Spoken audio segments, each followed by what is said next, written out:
ओम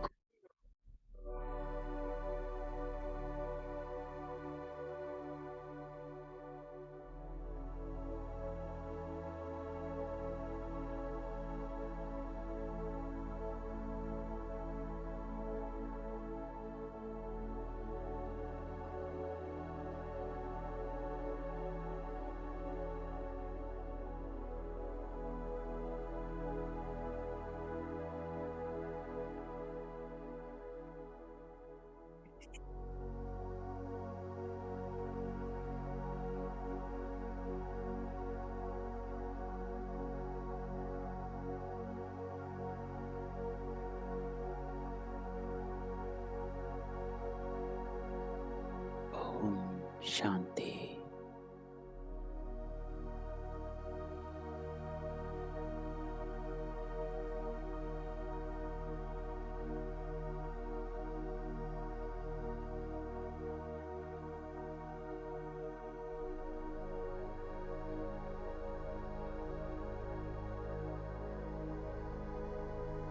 सारा ध्यान समेट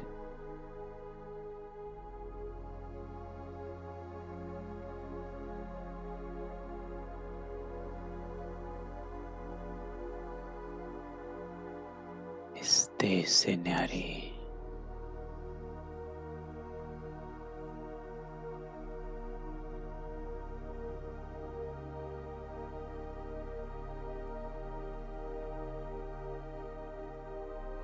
अपने आप को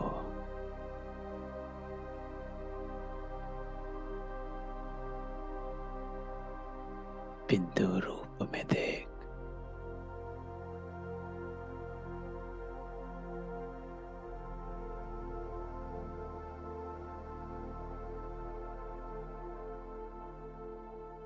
पूरे सृष्टि चक्र में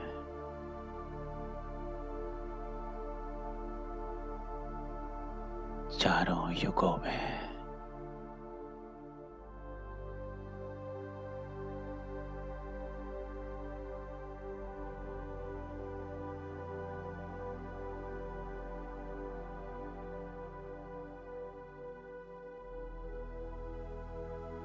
ऊंचते ऊंच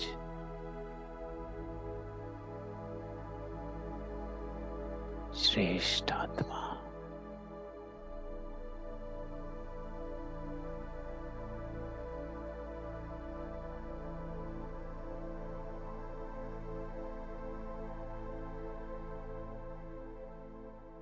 इस कल्प वृक्ष के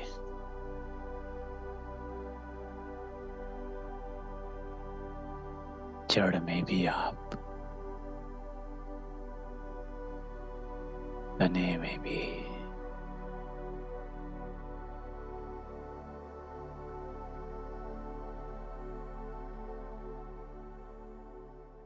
इस सृष्टि के आद में बाबा के साथ बैठ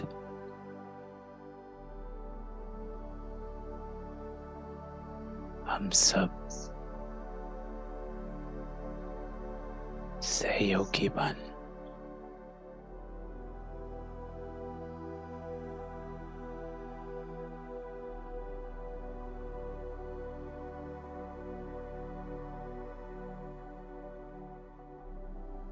खुदाई खिदमतकार बन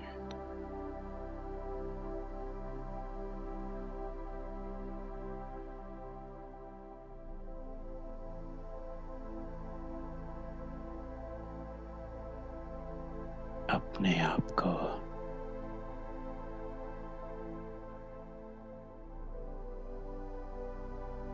बाबा के साथ सम्मुख देख।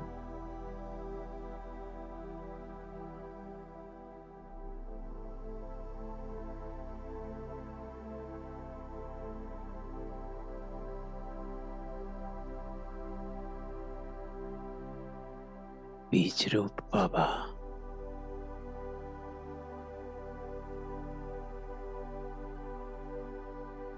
हम आत्माओं को सामने बिठा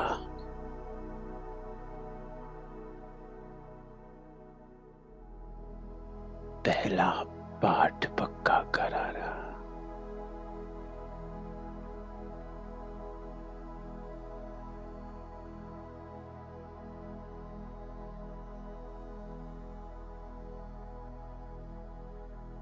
पहचान दे रहा।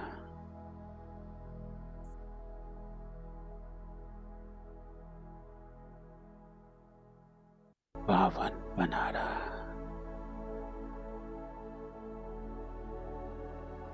तो चले, आज हमारा बाबा हमें क्या कहता है।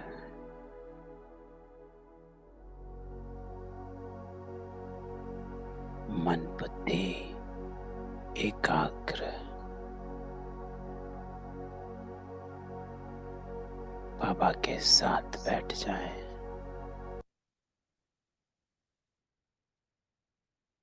ओम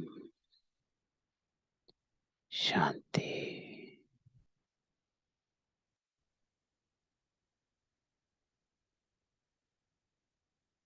तो 14 नवंबर 2022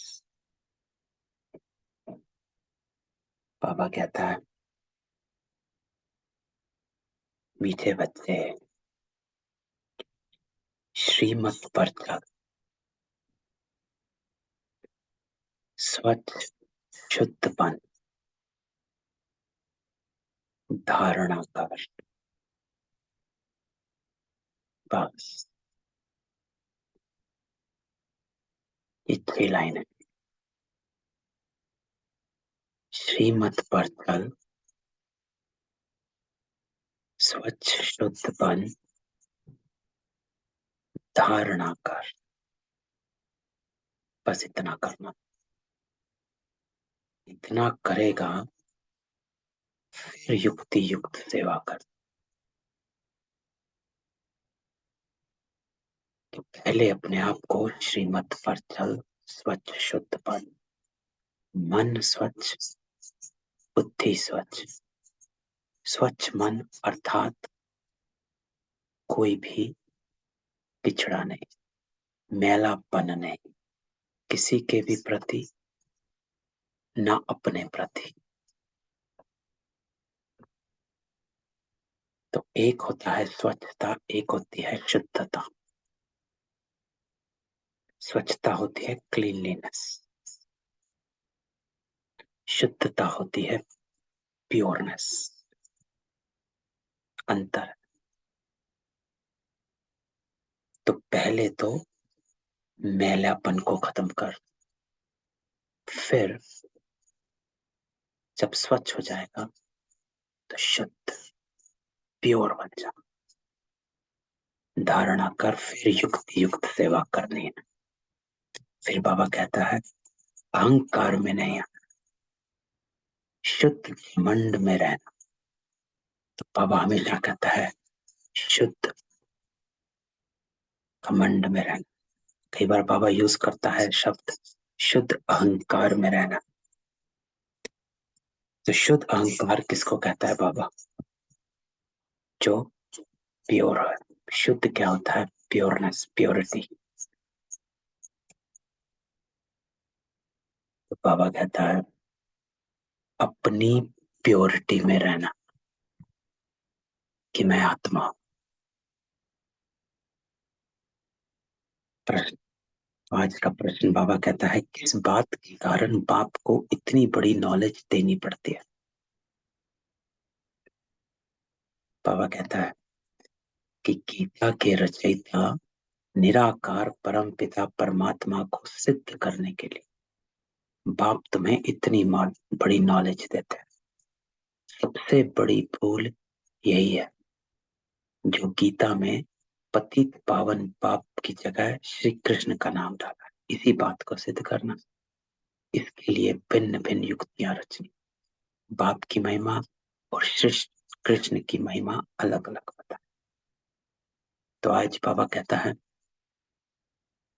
कि गीता का भगवान को। तो गीत बजाया बाबा ने, मरना तेरी गली में, जीना तेरी गली में। लुट जाएगी ये दुनिया तेरी गली। तो बाबा के साथ बैठ, बाबा का गीत सुनता है।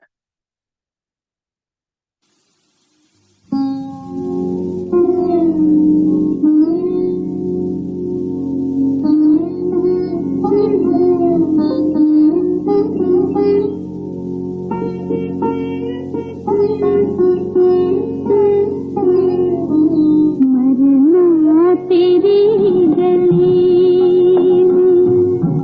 मरना तेरी गली में, जीना तेरी गली में, मरना तेरी गली में, जीना तेरी गली में, मरना तेरी गली।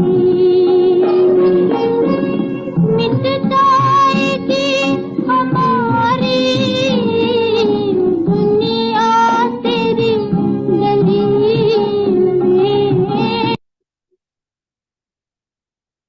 ओम शांति। बच्चों ने गीत सुना। कहते हैं आए हैं तेरे दर पर जीते जी मरने के लिए। तो बाबा गीत से पढ़ाई शुरू करता है। बाबा गीत के अर्थ में चला जाता है। तो बाबा कहता है, कहते हैं आए हैं तेरे दर पर जीते जी मरने के लिए। तो किसके दर पर? फिर भी यही बात निकलती कि अगर गीता का भगवान श्री कृष्ण को कहें तो यह सब बातें हो ना सके। वे है सतयुग का प्रिंस। गीता श्री कृष्ण ने नहीं सुनी, गीता परम पिता परमात्मा ने सुना। सारा मदार इस बात पर है। एक बात को समझ जाएं तो भारत के जो इतने शास्त्र हैं सब झूठे सिद्ध हो जाएं। तो बाबा हमेशा ये बताता है कि गीता जो है, जो ये बात बाबा ने कही कि सभी शास्त्र झूठे सिद्ध हो जाएं, वो इसलिए बाबा कहता है कि सभी शास्त्र का जो बेस है वो गीता है। चाहे कोई भी शास्त्र, कोई भी वेद ले लो, चारों वेदों को ले लो और सभी शास्त्र ले लो, उनका जो बेस है वो गीता है। तो बाबा कहता है गीता सर्वशास्त्र शिरोमणि गाई जाती। तो अगर गीता का भगवान सिद्ध हो जाए क्या है, तो सब झूठे सिद्ध हो जाएंगे। ये हैं सब भक्ति मार्ग के। इनमें कर्म कांड, तीर्थ यात्रा, जप तप आदि की कहानियां लिखी हुई है ना। तो सभी शास्त्रों में यही है कि क्या करना चाहिए, कितना दान, किसको दान, कौन सा यज्ञ, कौन सा तप, क्या नहीं करना है, क्या नहीं, ये सब कहानियां सब शास्त्रों में लिखी हुई हैं। तो बाबा कहता है भक्ति मार्ग में तुम इतनी मेहनत करते हैं, वह तो दरकार नहीं। यह तो सेकंड की बात है। सिर्फ एक बात सिद्ध करने के लिए भी बाप को कितनी नॉलेज देनी पड़ती है। प्राचीन नॉलेज जो भगवान ने ही दी है वही नॉलेज। सारी बात गीता पर है। तो बाबा कहता है कि गीता में यही एक जो बात बाबा कहता है कि श्री कृष्ण ने गीता गाई, बस एक बात सिद्ध हो जाए तो बाकी सब सिद्ध हो जाए। क्योंकि फिर उस बात की किसने लिखी या किसने सुनाई, तो ये बात अगर प्रत्यक्ष हो जाए तो फिर मनुष्य को समझ में आए कि कौन आया था, कब आया था। तो परम पिता परमात्मा ने ही आकर देवी देवता धर्म की स्थापना अर्थात अर्थ सहज राजयोग और ज्ञान सिखलाया, जो अब प्रायलोप है। तो बाबा बताता है कि क्यों राजयोग और ज्ञान आया, क्योंकि देवी देवता धर्म की स्थापना करनी थी। ये अर्थ था, दैट वाज द रीजन। तो उस रीजन से बाबा ने राजयोग और ज्ञान सिखलाया। मनुष्य समझते हैं श्री कृष्ण फिर आकर गीता सुनाएगा, परंतु अब तुमको यह अच्छी तरह सिद्ध करना है कि गीता परम पिता परमात्मा ने, जो ज्ञान का सागर है, उसने सुनाई है। श्री कृष्ण की महिमा और परम पिता परमात्मा की महिमा अलग है। तो ये तो बाबा हमेशा स्पष्ट मुरलियों में कर ही देते हैं कि श्री कृष्ण क्यों भगवान नहीं, क्योंकि वो साकारी है, और जो भगवान है वो जन्म मरण से रहित है ना, निराकार है, सर्वमान्य है। तो कई बातें बाबा बताता है कि श्री कृष्ण की महिमा और परमपिता परमात्मा की महिमा अलग। वह है सतयुग का प्रिंस, जिसने सहज राज योग से राज्य भाग्य पाया। तो बाबा कहता है श्री कृष्ण भी यहीं बैठा और आप भी यहीं हो। उसने सहज राजयोग से राज भाग पाया, आप भी पाओ। तो पढ़ते समय नाम रूप और है, तो पढ़ते समय राम रूप और है। अभी ब्रह्मा बाबा, अभी नाम रूप ब्रह्मा है, और फिर जब राज्य भाग्य पाएंगे तब हो रहा है। तो ये लाइन जो है ये अपने ऊपर लागू कर लेनी है कि हमारा अभी पढ़ते हुए नाम रूप और है। मेरा नाम ये है, मेरा रूप ये है, लेकिन जब राज्य पाया है तब मेरा नाम रूप अलग है। तो बाबा हमारे को तीनों कालों में देखता है, तभी पकड़ कर रखता है बाबा, और तभी हमारी आत्मा भी बाबा की तरफ खींचती है, क्योंकि हम नहीं जानते। तो बाबा हमेशा कहता है कि तुम अपने जन्मों को नहीं जानते, मैं जानता। तो बाबा कहता है पहले पतित है फिर पावन बना है, यह सिद्ध कर बताना। तो पतित पावन श्री कृष्ण को कभी नहीं कहेंगे। क्यों नहीं कहेंगे? क्योंकि बाबा कहता है श्री कृष्ण ने किसको पावन बनाया। अगर श्री कृष्ण सतयुग में आता है तो सतयुग में तो पतित होता ही नहीं है, तो वहां तो वो किसी को पावन बनाएगा नहीं। तो पतित पावन श्री कृष्ण को कभी नहीं कहेंगे। तो ही बाबा कहता कि श्री कृष्ण तो पतित पावन हो ही नहीं सकता, पतित पावन है ही एक बाप। अब वही श्री कृष्ण की आत्मा जो काली अर्थात श्याम बन गई है, अब फिर से पतित पावन द्वारा राजयोग सीख भविष्य पावन दुनिया का प्रिंस बन रही है। अब ये लाइन फिर अपने आप पर, क्योंकि जब भी हम मुरली सुनते हैं तो मुरली को पर्सनलाइज कर लेना, अपने ऊपर लगा देना है कि बाबा मुझे कह रहा है कि ये मेरी आत्मा जो काली अब शाम बन गई है, अब फिर से ये बनकर सत्युग की प्रिंस बनेगी, पावन बनेगी। यह सिद्ध कर समझाने में युक्तियां चाहिए, फॉरेनर्स को सिद्ध कर बताना। नंबर 1 है ही गीता, सर्वशास्त्रमयी श्रीमद् भगवत गीता माता। अब माता को जन्म किसने दिया? मोना।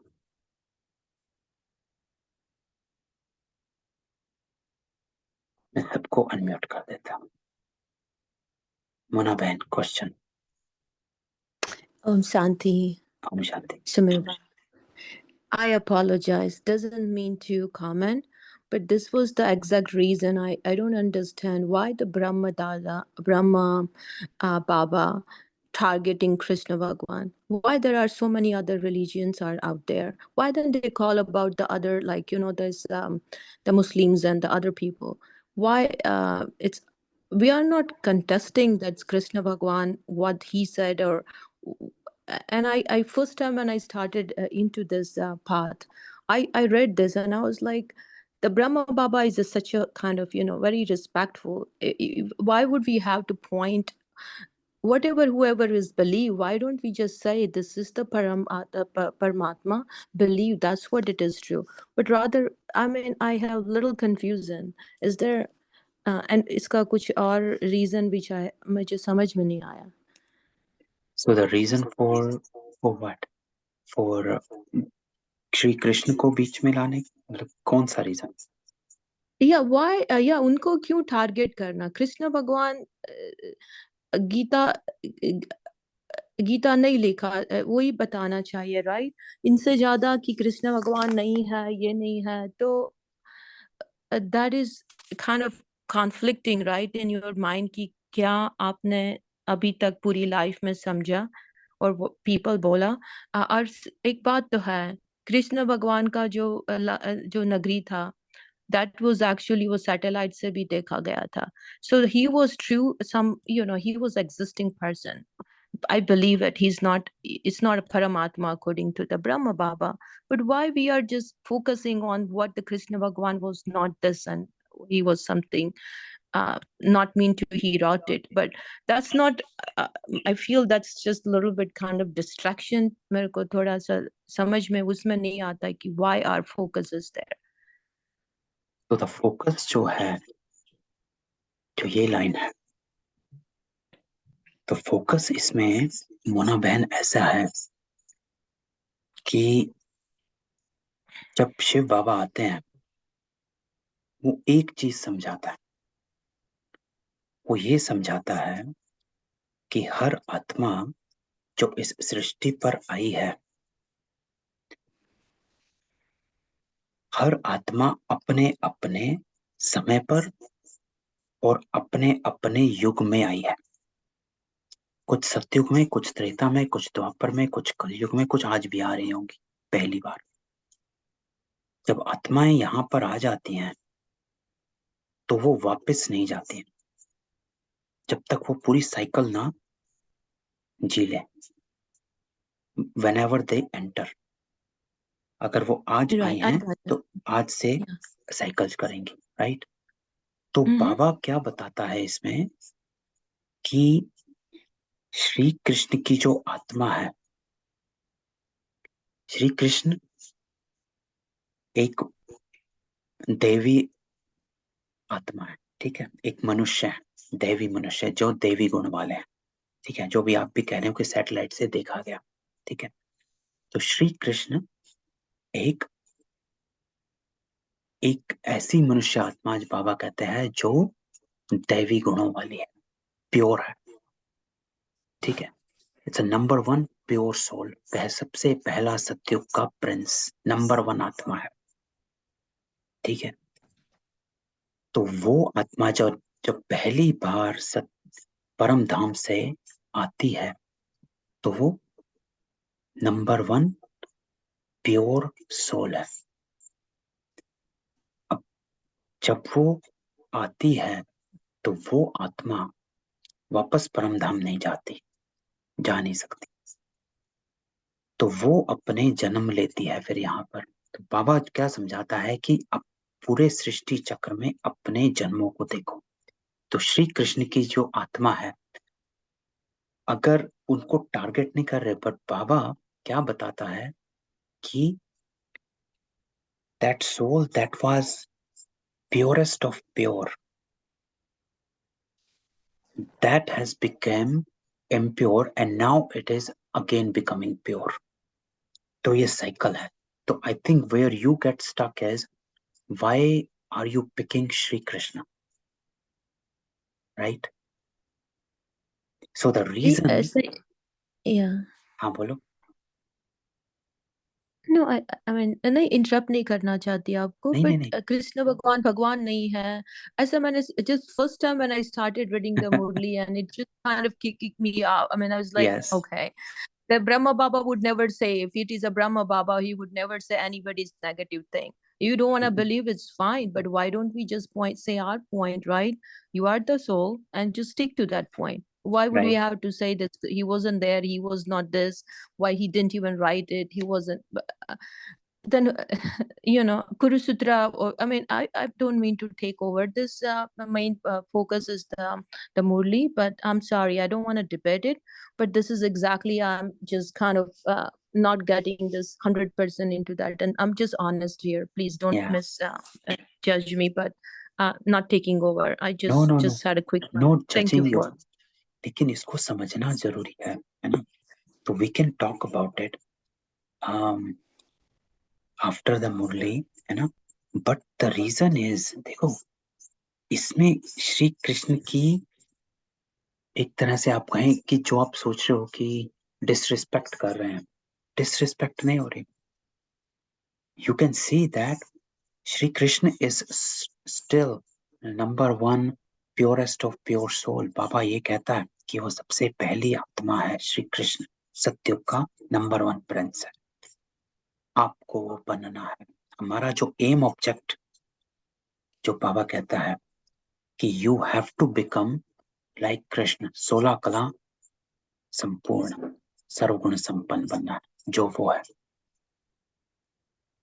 तो वो बनना है, वो तुम्हारा एम ऑब्जेक्ट है.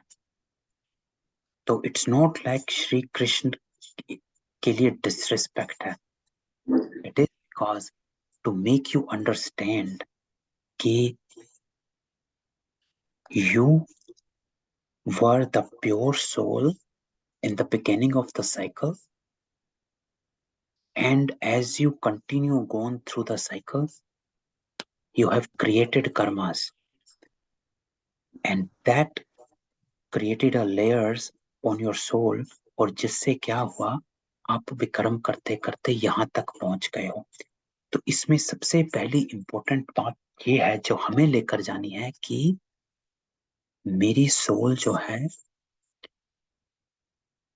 ओरिजिनल में प्योर है, ओरिजिनल में ईश्वरीय और दैवी संस्कारों से संपूर्ण है. Because I forgot about it, because of the circumstances, है ना? लौकिक में भी कोई आत्मा, फिल्मों में भी कितना दिखाते हैं कि बहुत सही चल रही है लेकिन कोई सर्कमस्टांस से एकदम गलत रास्ते पर चली गई है. और रियलिटी में भी कई आत्माएं ऐसी हैं, सही लेकिन गलत रास्ते पे चली गई, भूल जाती कि वो सही थी. इधर you can call that a circumstance और व्हाटएवर, लेकिन वो अपनी ओरिजिनल जो शुरू में थे वो भूल गए. तो यही बाबा हमें बताता है कि आप भूल गए आप कौन थे. लेकिन it doesn't matter you forgot. What matters is to remind yourself again that you can again become the same, है ना? तो फिर से ये बनना. तो इसलिए बाबा हमें बताता है कि ये आपका एम ऑब्जेक्ट है. You have to become Shri Krishna. अगर मैं श्री कृष्ण का भक्त हूं, अगर आप श्री कृष्ण के भक्त हैं, then it should be much easier for you to feel yourself, see yourself, and want to become similar to Shri Krishna. Ki I have to become like that. So you should be more closer to becoming Shri Krishna alike than other souls who doesn't have that much love with the Krishna. बाकी God's के साथ रहता. तो अगर श्री कृष्ण के साथ आपका ज्यादा है, then it should be easier for you to see yourself close to him, similar to him, and do the effort to become as pure and as deityful as he was. तो ऐसे होना चाहिए. तो इसको हम उस तरह से लें, है ना, कि मुझे, क्योंकि जब ब्रह्मा बाबा को बताया गया कि यू वर नारायण, राइट, तो उनको क्या हुआ? Then he become that I have to change myself. जो हमने कल परिवर्तन की क्लास करी थी तो परसों, तो I was that, and Baba is saying I can become that. So now I have to make an effort to become that. तो वो अपने आप को वो ही समझते थे और उस समझ से वो अपने हर कर्म करते थे. तो ऐसा मुझे करना है। अगर मैं श्री कृष्ण के समान बनना चाह रही हूँ, जैसा बनना चाह रही हूँ, तो मेरे कर्म भी वैसे होने चाहिए। तो all what Baba is saying is, मैं तुम्हें सत्य कर्म करना सिखलाने आया। That's all you have to do. जो पहली लाइन आज मुरली की यही थी, श्रीमत पर चल, स्वच्छ शुद्ध बन, धारणा कर। बस ये करना है ना। तो जब श्री कृष्ण की बाबा एक तरह से बताते हैं, then you might feel disrespectful, लेकिन एक तरह से it's not disrespect, it's just like that every soul comes to the downfall, but that doesn't mean that it can stay in downfall. इसको कहते हैं उतरती कला में आई, लेकिन चढ़ती कला एक सेकंड में शुरू हो जाती। तो वही आत्मा आप देखो श्री कृष्ण की आज नंबर 1 है, आज भी नंबर 1 है। ब्रह्मा बाबा अव्यक्त नंबर 1 सूक्ष्म वतन में। So that how quickly after recognition, this is an important point to know, after recognizing कि मैं श्री कृष्ण की आत्मा हूं, how quickly Brahma Baba became Brahma Baba from Dada Lekhraj. How quickly he left everything. सब दिया, सब यज्ञ में डाला, जितना भी जो भी था, और अपने को पूर्ण समर्पण किया। वो क्यों कर पाए? ये नहीं क्योंकि वो दादा लेखराज था या ब्रह्मा बाबा है, नहीं, वो इसलिए कर पाए क्योंकि वो आत्मा जो थी ना, purest of pure, she and that soul has become impure हो गई थी। जब उसको बाबा ने बताया अपनी recognition, उसने recognition को तुरंत, क्योंकि वो प्योरेस्ट प्योर सोल है, उसको recognize करने में टाइम नहीं लगा। हमको टाइम लगता है आज भी। आज मुझे भी कोई कहता है कि तुम डेटी हो, you think about it before you say yeah। तो यहाँ फर्क पड़ जाता है हमारे में और ब्रह्मा बाबा में। तो ये recognition अपने में लाना जरूरी है। जो हमने परसों परिवर्तन वाली उसमें कहा था कि 3 चीजें जरूरी है। सबसे पहला रियलाइजेशन, सेकंड दृढ़ संकल्प, और तीसरा कंसिस्टेंसी। तो इस बाबा जब श्री कृष्ण को सामने लाता है ना, तो उसके आज को भी दिखाता है और कल को भी दिखाता है, लेकिन हमें कहता है कि आज को डोंट सी, कल को देख, क्योंकि तेरे को कल जैसा बनना है। You have to again become Shri Krishna. So that's what it is, है ना। हम इसके ऊपर और डिबेट करेंगे, अब आपसे अलग से बात करेंगे, लेकिन अभी हम मुरली पे फोकस करते हैं। Yeah, sounds good. Thank you. है ना।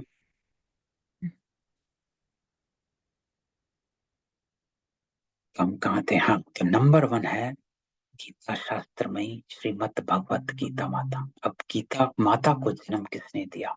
बाप ही माता को अडॉप्ट करते हैं। ऐसे नहीं कहेंगे कि क्राइस्ट ने बाइबल को अडॉप्ट, क्राइस्ट ने जो शिक्षा दी उनको बाइबल बनाकर पढ़ते हैं। तो अब गीता की शिक्षा किसने दी जो पुस्तक बनाकर पढ़ते हैं? ये किसको पता नहीं, और सबके शास्त्रों का पता है। तो यह जो सहज राजयोग। और एक और बात, मैंने जब गीता को ट्रांसलेट किया था ना मोना बहन, तो उसमें काफी कुछ स्पष्ट हुआ था। I will share my translation. तो मैंने नोटबुक में लिखी हुई है, तो राइटिंग समझ नहीं आएगी, लेकिन किसी दिन आई विल पिक गीता के जो अध्याय हैं, 3, 4, 5वां, इन अध्याय को पकड़कर आपको वो पढ़ेंगे ना, तो उसकी जब हम अर्थ में निकल जाएंगे। क्योंकि क्या हुआ, गीता पढ़ते आए लेकिन उसके अर्थ में नहीं निकले। साफ सब कुछ लिखा हुआ है, कुछ कुछ श्लोक में सब कुछ लिखा है कि कैसे था, क्या हुआ था, और शिव बाबा कैसे आए थे, कि भगवान कैसे आता है और किस तरह से बताता है। तो we will do that one day. तो एनीवे, तो यह जो सहज राजयोग की शिक्षा है वह किसने दी, यह सिद्ध करना। दुनिया तो दिन प्रतिदिन तमो प्रधान होती जाती, ये सब ख्यालात स्वच्छ बुद्धि में ही बैठ सकते हैं। तो बाबा कहता है कि यह सब ख्यालात स्वच्छ बुद्धि में ही बैठ सकते हैं, जो श्रीमत पर नहीं चलते उनको धारणा भी नहीं हो सकती। श्रीमत कहेगी तुम बिल्कुल समझा नहीं सकते हो, बाबा फट से कह देंगे। मुख्य बात यह है कि गीता का भगवान परम पिता परमात्मा वही पतित पावन है।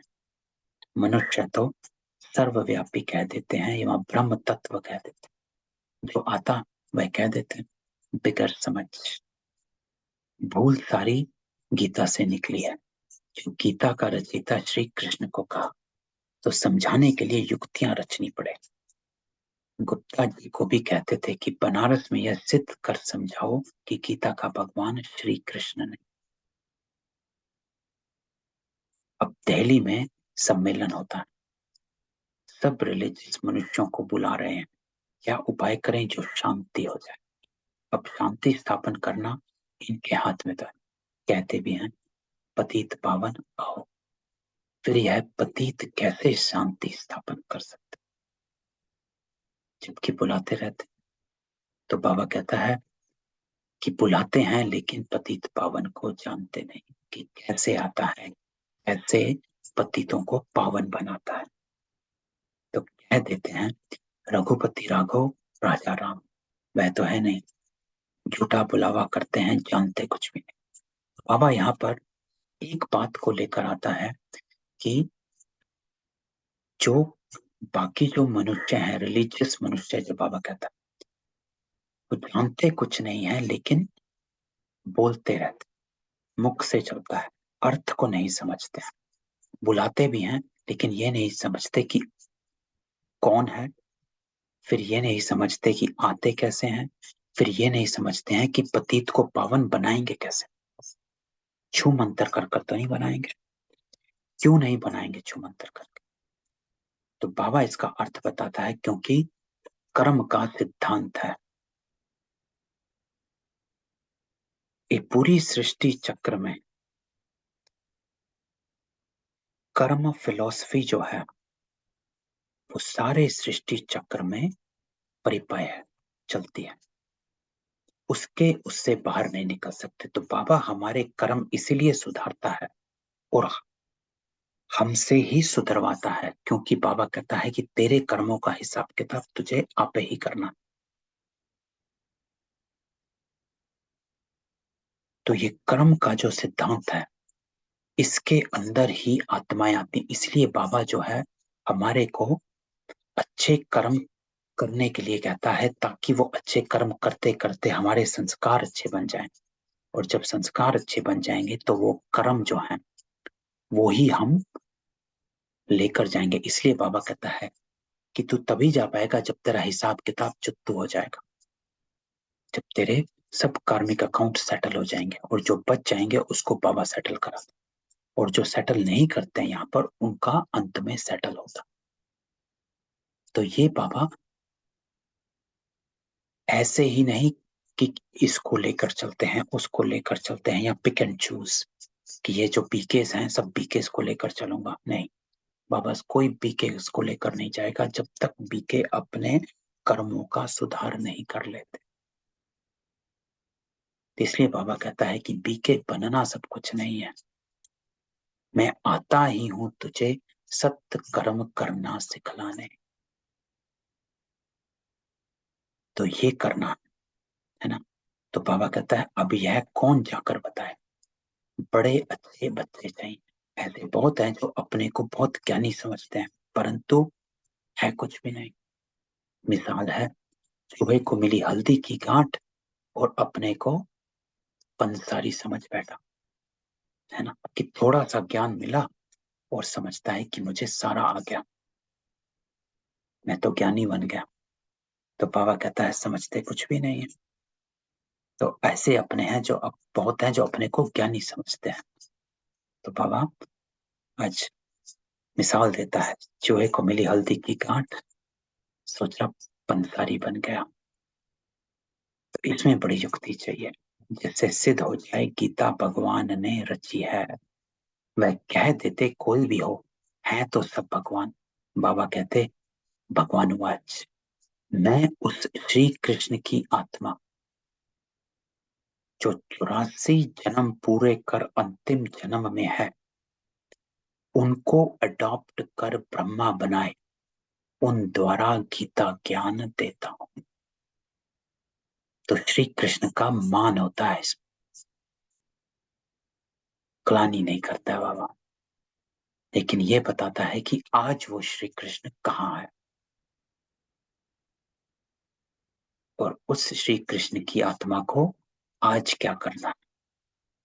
क्योंकि तू कल ये था, आज दूसरा है, तो तू कल पर नहीं जी सकता। आज फिर तू कल वाला बनेगा, तब कल जैसा जी पाएगा। Just because you are a soul of Shri Krishna, बाबा कहता है आपको फ्री में कुछ नहीं मिल सकता। ब्रह्मा बाबा को भी फ्री में कुछ नहीं मिला, है ना। 1936 से 1969 तक 33 इयर्स यज्ञ में, और उससे पहले ही 32 से बाबा का शुरू हो गया था। तो फ्री में ब्रह्मा बाबा को भी कुछ नहीं मिला, जस्ट बिकॉज ही कि वो श्री कृष्ण की आत्मा थी, उनको भी नहीं मिला बिना एफर्ट करे। तो बाबा कहता है कि मैं उनको अडॉप्ट कर ब्रह्मा बनाता हूं, फिर उन द्वारा गीता ज्ञान देता हूं, और वह ब्रह्मा फिर इस सहज राजयोग से, फिर ब्रह्मा बाबा का एफर्ट कि वो राजयोग सीखता है और फिर फर्स्ट प्रिंस सतयुग का बन जाता है, then he becomes Shri Krishna. तो यही ब्रह्मा नहीं बनता है श्री कृष्ण, ये ब्रह्मा की जो आत्मा है वो श्री कृष्ण की आत्मा है, और ये आत्मा के नाम है ब्रह्मा, श्री कृष्ण, नारायण, और बीच में कितने नाम होंगे, 84 नाम और होंगे जो हमें पता ही नहीं है ना। हमें तो 2 ही नाम पता है, ब्रह्मा और कृष्ण। जो पहला जन्म और आखिरी जन्म, इन 2 के नाम पता है, बीच के 82 नाम हमें नहीं पता, है ना। तो ये इस राजयोग से, ये बाबा राजयोग सीखता है और फिर सत्युग बन जाता है। तो ये समझानी और कोई की बुद्धि में नहीं है, तुम बच्चों में भी यथार्थ रीति अभी है, शुद्ध कमंड आया नहीं है। तो ये शुद्ध कमंड हमारे में, ये बाबा हमारे को पकड़ कर समझता, इसलिए श्री कृष्ण की बात बार बार बताता कि तू अपने को जान, कि तू कौन हो, और फिर से वो बनना है, और बनना है इस राजयोग से। तो बाबा कहता है इतनी प्रदर्शनी आदि करते हैं, अजून सिद्ध नहीं करते, परंतु यह भूल सिद्ध कर बतानी है कि श्रीमद् भगवत गीता है सर्व शास्त्रों की माई बाप। उसका रचयिता कौन था? जैसे क्राइस्ट ने बाइबल को जन्म दिया, वह है क्रिश्चियन धर्म का शास्त्र। तो बाइबल का बाप कौन? क्राइस्ट। उनको माई बाप नहीं कहेंगे, मदर की तो वहां बात नहीं। तो बाबा हमेशा कहता है कि दूसरे कोई भी धर्म में माता का बात ही नहीं है, मदर की बात ही नहीं है। चाहे वो क्रिश्चियन ले लो, चाहे मुस्लिम ले लो, चाहे सिख ले लो, चाहे बौद्ध ले लो, कोई भी धर्म ले लो, इंपॉर्टेंट है, किसी भी धर्म में माता का गायन नहीं है। एक ये आदि सनातन देवी देवता धर्म हिंदू धर्म का हो तो उसमें ही है जहां माता पिता का गायन है, नहीं तो हर धर्म में, मुस्लिम में अल्लाह कहते हैं, क्रिश्चियन में फादर कहते हैं, गॉड फादर, बुद्ध में सिर्फ महात्मा बुद्ध को कहते हैं, सिख में गुरु नानक देव को कहा जाता है। कहीं पर माता नहीं है, द मदर की तो कहीं बात ही नहीं, यहाँ माता पिता है, सिर्फ यही ऐसा एक धर्म है जहां माता पिता है, प्रवृत्ति मार्ग है। तो यहां डिस्टिंक्शन हो जाती है। इस ज्ञान की गहराई में अर्थ से समझोगे तो समझ में आएगा कि हाँ कैसे था और क्या है। क्रिश्चियन ने रीस की है श्री कृष्ण के धर्म से, वह क्राइस्ट को मानने वाले। अब गीता किसने सुनी, उससे कौन सा धर्म स्थापन हुआ यह कोई नहीं जानता। कभी नहीं कहते कि पतित पावन परम पिता परमात्मा से यज्ञ रचा। गोले के चित्र से समझ सकेंगे कि बरोबर परम पिता परमात्मा ने ज्ञान दिया है। राधे कृष्ण तो सतयुग में बैठे, उन्होंने अपने को ज्ञान नहीं दिया है ना, वो तो प्रारब्ध भोगते हैं। ज्ञान देने वाला दूसरा चाहिए। तो कोई ने तो उसको पास कराया होगा ना। ये राजाई प्राप्त करने का ज्ञान किसने दिया। किस्मत आपे ही तो नहीं बनती, किसी ने तो कहीं ना कहीं, क्योंकि वो ही क्यों कृष्ण बने और कोई नहीं। क्योंकि भगवान पार्शियलिटी तो नहीं करेगा कि ये चार आत्माओं को पकड़ लेता हूं तो वो चार आत्माएं चूज कैसे करेंगे। ऐसे ही ये कृष्ण बनाऊंगा और इसको सुदामा बनाऊंगा, ऐसे ही किस्मत तो लेकर आए ना। ऐसे ही तो नहीं किसी को भिखारी बना दिया, किसी को राजा बना देते हैं पकड़ पकड़ कर, कि जो सामने आया पहले उसको कृष्ण बना दो, दूसरे को राधा बना दो, तीसरे को नारायण बना दो, ये कर दो, चौथे को राम बना दो। नहीं, इसको राहुकार बना दो, इसको भिखारी बना दो, इसको दास बना दो, इसको दासी बना दो। वो दासी पूछेगी नहीं भगवान से कि भाई मेरे को दासी क्यों बनाया, मैं क्यों ना कृष्ण बनी। तो पार्शियलिटी कैसे करेगा। जो आत्मा सामने आई उसको भेज दिया, जा कृष्ण बन जा। किस्मत आप पे ही तो नहीं बनती, है ना। एक लाइन है लेकिन इसमें गहराई देखो। ऐसे ही अपने आप ही मैं आज बाबा से कहता हूं कि मैं क्यों नहीं Krishna, why can't I be Krishna. तो सीधा बाबा मुझे कहेगा आईना देख लो, और मैं चुप। पर हम ही ऐसे नहीं कर रहा कि मैं श्री कृष्ण बन पाऊं, है ना। तो किस्मत आप पे ही तो नहीं बनती, बनानी है। तो ये बात करनी है ना। तो किस्मत बनाने वाला बाप वहां टीचर होता है। तो जो कृष्ण बने, राम बने, सीता बने, राधा बने, वो ऐसे ही पिक एंड चूज थोड़ा ना हुआ। कुछ तो हुआ जिनसे ये बने, कुछ तो किया है इन्होंने डिफरेंट। ऐसे ही रैंडम नंबर तो नहीं है ना। तो बाबा कहता है किस्मत आप पे ही तो नहीं बनती, बनाने वाला चाहिए। तो गुरु तो गति देते, परंतु गति सदगति का भी कोई अर्थ नहीं समझते। सदगति प्रवृत्ति मार्ग वालों की होती है। गति माना सब बाप के पास जाते हैं। यह बातें कोई समझते नहीं। तो गति सदगति की बाबा ने मुरली भी थोड़े दिनों पहले अव्यक्त मुरली चलाई थी, थोड़े महीनों पहले। तो गति का अर्थ है बाप के पास जाना, सदगति का अर्थ है सतयुग में चले जाना। तो गति सदगति, और बाबा कहता है सदगति जो है प्रवृत्ति मार्ग वालों की, वह तो भक्ति के बड़े बड़े दुकान खोल बैठे हैं, सच्चे ज्ञान का एक भी दुकान नहीं, क्योंकि समझते नहीं है। समय भक्ति के पथ किताबों को पढ़ा और वो मंत्र जाप करके बोलते गए, उसको अर्थ को समझा। बाबा कहते हैं कि वह वेद शास्त्र आदि सब भक्ति मार्ग की सामग्री है, ये जब तप आदि करने से मैं नहीं मिलता हूँ। बाबा हमेशा कहता है कि मैं मेरे से ही मिलता हूँ।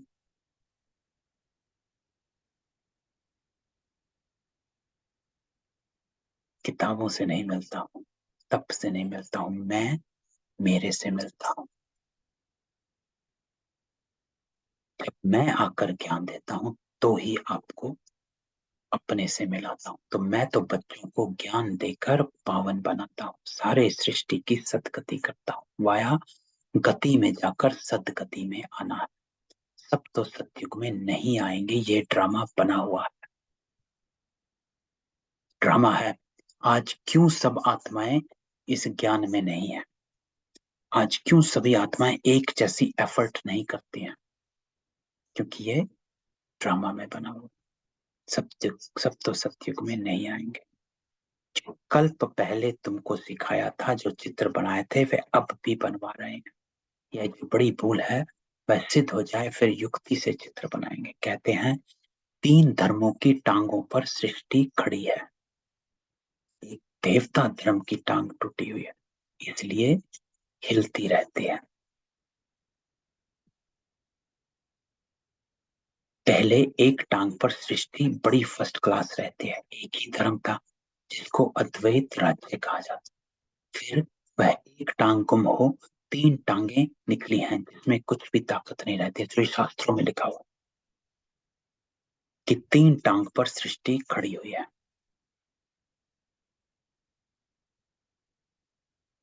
तो आज पापा उसका अर्थ समझाता है कि एक टांग गुम हो गई है, 3 टांगे हैं, 3 धर्म।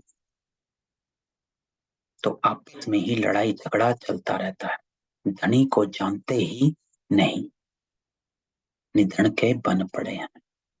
समझाने की बड़ी युक्ति चाहिए। तो दृष्टि में भी मुझे यही बात समझानी है कि गीता का भगवान का परमपिता परमात्मा है, जिसका बर्थ प्लेस भारत। श्री कृष्ण है साकार, भगवान है निराकार। उनकी महिमा अलग, उनकी अलग। ऐसे युक्ति से कार्टून बनाना चाहिए जो सिद्ध हो जाए कि गीता परमात्मा ने गाई और श्री कृष्ण को ऐसा बनाया। कहते हैं ब्रह्मा का दिन ज्ञान और ब्रह्मा की रात भक्ति। अभी है रात। सतयुग स्थापन करने वाला कौन? ब्रह्मा आया कहां से? सूक्ष्मतन में भी कहां से आया? तो बाबा कहता है कि सब बातें सोचो कि सतयुग था तो स्थापन किसने किया? कैसे एकदम गोल्डन एज थी दुनिया, सोने के घर थे, सब सोने का था। ऐसे कहां से अपने आप आ गया? ब्रह्मा आया कहां से? सूक्ष्म वतन में भी कहां से आया? तो प्रजापिता ब्रह्मा को परमात्मा अडॉप्ट करते हैं। परमपिता परमात्मा ही पहले पहले सूक्ष्म सृष्टि रचते है ना। तो सबसे पहले ब्रह्मा की रचना, तो वहां ब्रह्मा दिखाते हैं, वहां प्रजापिता होता नहीं। तो ये बात तो बाबा हमेशा कहता है कि प्रजापिता ब्रह्मा सृष्टि पर है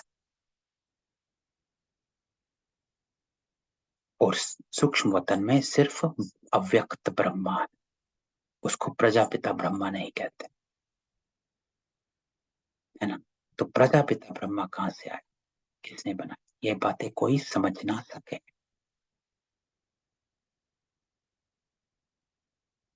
यही बात गीता के 4थे अध्याय में है। सृष्टि के आदि में ब्रह्मा ने यज्ञ रचा जिससे देवता उत्पन्न हुए।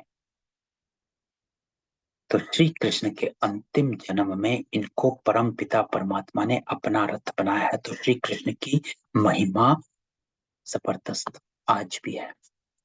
अगर ये श्री कृष्ण की आत्मा नहीं होती तो इसमें बाबा नहीं आते।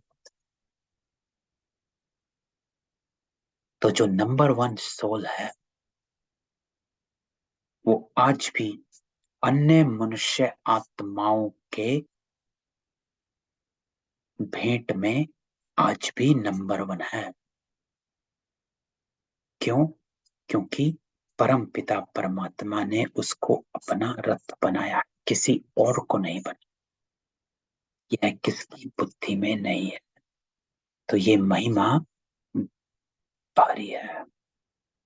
तो बाबा कहता है ये बड़ा भारी क्लास है, बड़ा भारी है, कोई आम नहीं है, है? तो श्री कृष्ण को होना बहन कम नहीं है, बहुत बाबा मान देता है, ऐसे ही नहीं उस आत्मा में आ जाता है।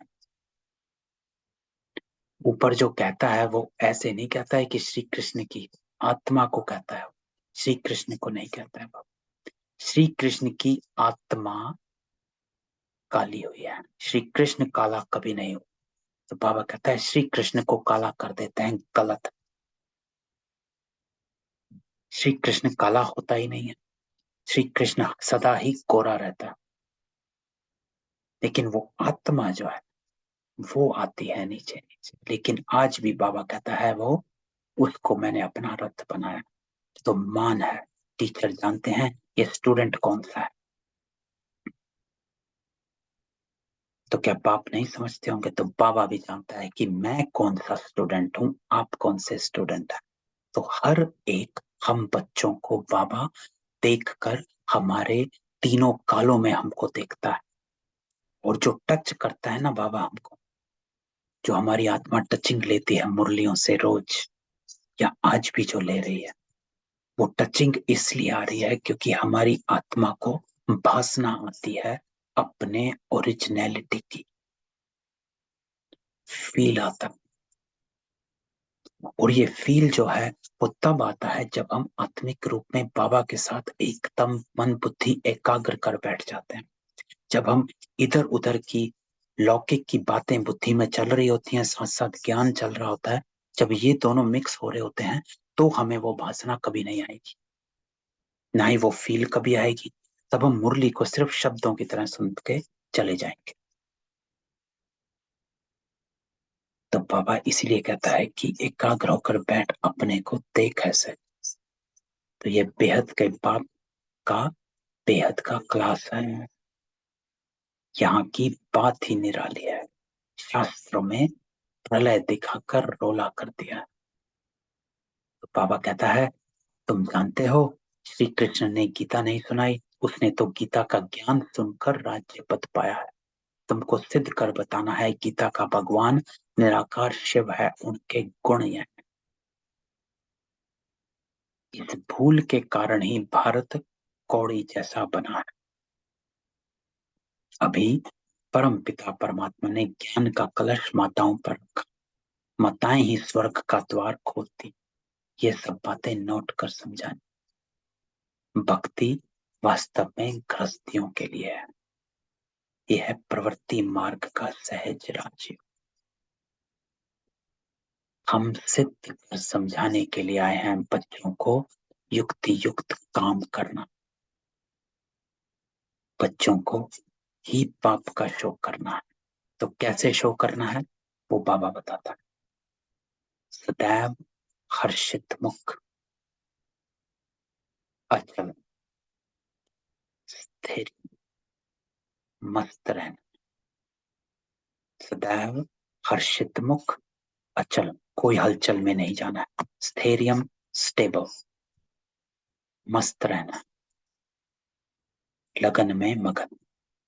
आगे चलकर बाबा कहता है ऐसे बच्चे निकलते जरूर हैं। तो हम हैं ये बच्चे जो बाबा कहता है आगे चलकर निकलेंगे। तो हम अचल भी हैं, स्थैर्यम भी हैं, मस्त भी हैं। तो बाबा कहता है ब्रह्मा कुमार कुमारी वह जो 21 जन्म के लिए बाप से वर्षा दिलाए। कुमारियों की महिमा भारी, मुख्य मम्मा, वह ज्ञान सूर्य है, यह है गुप्त मम्मा ब्रह्मा। ब्रह्मा बड़ी माँ, तो बाबा ब्रह्मा को बड़ी माँ कहता है, बड़ी माँ। इस राज को मुश्किल ही कोई समझते हैं। क्यों? क्योंकि वो शरीर को देखते हैं, पुरुष का शरीर है, ये माँ कैसे है। वही बुद्धि गायब, कायाकल्प चट्ट। तो बाबा कहता है आत्मा को समझो, देखो इस राज को कोई मुश्किल ही समझते हैं। तो बाबा कहता है मंदिर भी उस मम्मा के हैं। किस मम्मा के? ज्ञान ज्ञानेश्वरी। अब यहाँ मम्मा दुर्गा मम्मा को कहता है, इस गुप्त बूढ़ी मम्मा, ब्रह्मा का कोई मंदिर नहीं है ना, एक मंदिर अजमेर में ब्रह्मा का पास, और पूरे विश्व में ब्रह्मा का कोई मंदिर है ही नहीं। यह माता पिता कंबाइंड है। श्री कृष्ण तो सतयुग का प्रिंस है। गीता के भगवान की महिमा अलग, वह पतित पावन लिबरेटर गाइड है, तो परमात्मा की महिमा बिल्कुल अलग है। एक कैसे हो सकता? मुख्य बात यह है कि गीता किसने सुनाई? वेद शास्त्र आदि सब गीता के बाल बच्चे हैं और सब भक्ति की सामग्री है। ज्ञान मार्ग में कुछ होता है। आज तो मीठे मीठे सिकिलते बच्चों प्रति माता पिता बाप दादा का याद प्यार। Good morning. रूहानी बाप की रूहानी बच्चों को नमस्ते। रूहानी बच्चों की रूहानी बाप दादा को याद प्यार नमस्ते और गुड मॉर्निंग। धारणा। तो बाबा क्या कहता है? हर काम बहुत युक्ति युक्त करना है। हर्षित मुख, अचल, स्थिर और ज्ञान की मस्ती में रहकर बाप का ज्ञान की नई और निराली बातें सिद्ध करनी। धारणा। तो आज का वरदान बाबा कहता है, शांति की शक्ति द्वारा असंभव को संभव करने वाले योगी तू आत्मा भवा। तो आज बाबा वरदान देता है, योगी तू आत्मा भवा, कि आप योगी तू आत्मा बन जाओ। और योगी तू आत्मा का अर्थ बाबा कहता है कि जो आत्मा योग में रहे, शांति की शक्ति से असंभव को संभव कर सकती है। तो बाबा कहते हैं, शांति की शक्ति सर्वश्रेष्ठ शक्ति, और सभी शक्तियां इसी एक शक्ति से निकली हैं। साइंस की शक्ति भी इसी शांति की शक्ति से निकली है। तो शांति की शक्ति द्वारा असंभव को भी संभव कर सकते। जैसे दुनिया वाले असंभव कहते, वह आप योगी तो आत्मा बच्चों के लिए सहज संभव है। वह कहेंगे परमात्मा तो बहुत ऊंचा, हजारों सूर्यों से तेजम, लेकिन आप अपने अनुभव से कहते, हमने तो उसे पा लिया, शांति की शक्ति से स्नेह के सागर में समा गए। तो बाबा कहता है, शांति की शक्ति सर्वश्रेष्ठ शक्ति है, और इसी शक्ति से सभी शक्तियां निकली हैं। तो हमने जो एक क्लास करी थी पावर्स की, शक्तियों की, उसमें सबसे पहली जो शक्ति थी संकीर्ण करने की शक्ति। जो शक्ति की सब कुछ भी, बाकी जितनी भी शक्तियां हैं, पावर्स हैं, चाहे समाने की शक्ति है, समेटने की शक्ति है, परखने की शक्ति है, सामना करने की शक्ति है, सहन शक्ति है, जो भी शक्तियां हैं, इन सब शक्तियों का आधार पहली शक्ति है संकीर्ण शक्ति। तो ये हमने क्लास में डिस्कस भी किया था कि पहले हम संकीर्ण शक्ति क्या कहा जाता है, कि अपने आप को हर तरफ से विथड्रॉ करना,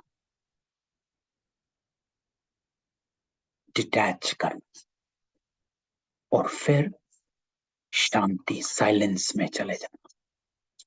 साइलेंस में चले जाने का अर्थ होता है कि अपने को इस बिंदु रूप में, परम धाम में, अपने ओरिजिनल स्वरूप में, ओरिजिनल गुणों में अपने आप को देखना, अनुभव करना, और उसमें फिर शांति की शक्ति आपको अनुभव होती है। और उस शक्ति से फिर आप साइलेंस में नहीं जाएंगे, तब तक आप परख नहीं सकते, निर्णय नहीं कर सकते, समा नहीं सकते, सहन नहीं कर सकते, समेट नहीं सकते, कुछ भी नहीं कर सकते। तो दादी जानकी कहा करती थी कि जब भी कोई कुछ कहता है तो मैं पहले 2 मिनट साइलेंस में चले जाती,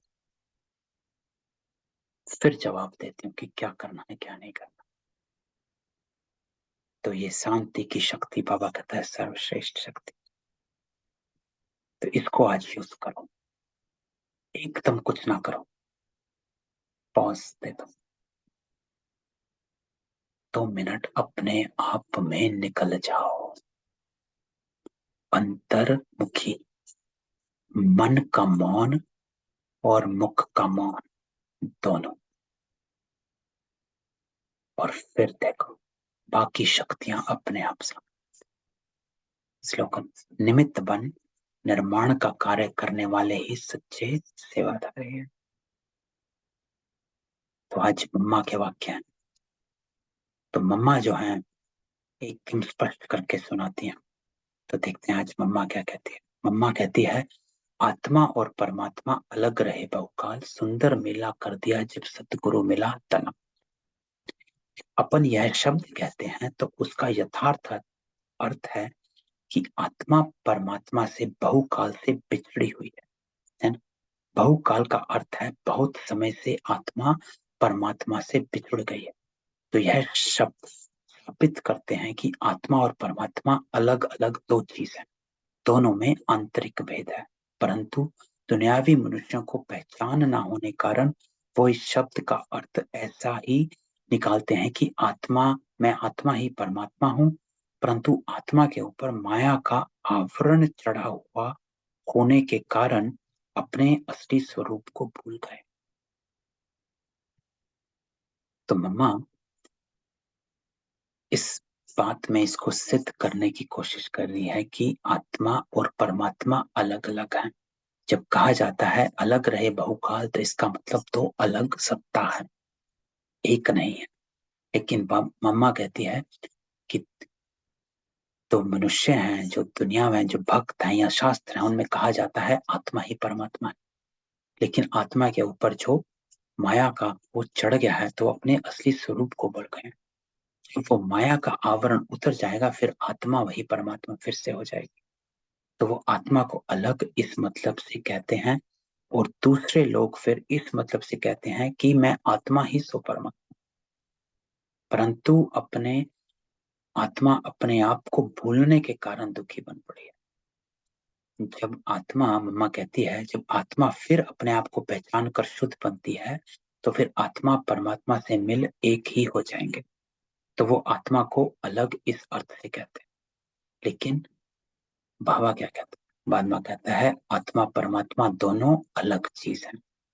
ना आत्मा परमात्मा हो सकती है और ना आत्मा परमात्मा में मिल एक हो सकती है, और ना फिर परमात्मा के ऊपर आवरण चढ़ सकता। तो अलग अलग सत्ता है। क्यों? क्योंकि जो 5 गुण परमात्मा के हैं वो हर आत्मा के नहीं है। सर्वोपरि, सर्वमान्य, है ना, जन्म मरण से रहित, सभी मानने वाले, सर्वशक्तिमान, जो भी परमात्मा के गुण है वो आत्मा के नहीं है। आत्मा जन्म मरण में कर्मों में आती है, परमात्मा नहीं आता, उनका अवतरण होता है। आत्माओं का वो जन्म में आते हैं। दूसरी बात मम्मा कहती है, वास्तव में हर एक मनुष्य की यही चाहना अवश्य रहती है कि हमको मन की शांति प्राप्त हो जाए, इसलिए अनेक प्रयत्न करते आए कि अगर मन को शांति अब तक प्राप्त नहीं हो, इसका यथार्थ कारण क्या है। अब पहले तो यह सोच चलना जरूरी है कि मन की अशांति की पहली जड़ क्या है। मन की अशांति का मुख्य कारण है कर्म बंधन में फंसना। तो मम्मा जो है कार्मिक फिलॉसफी को बड़ा डिटेल में समझाया।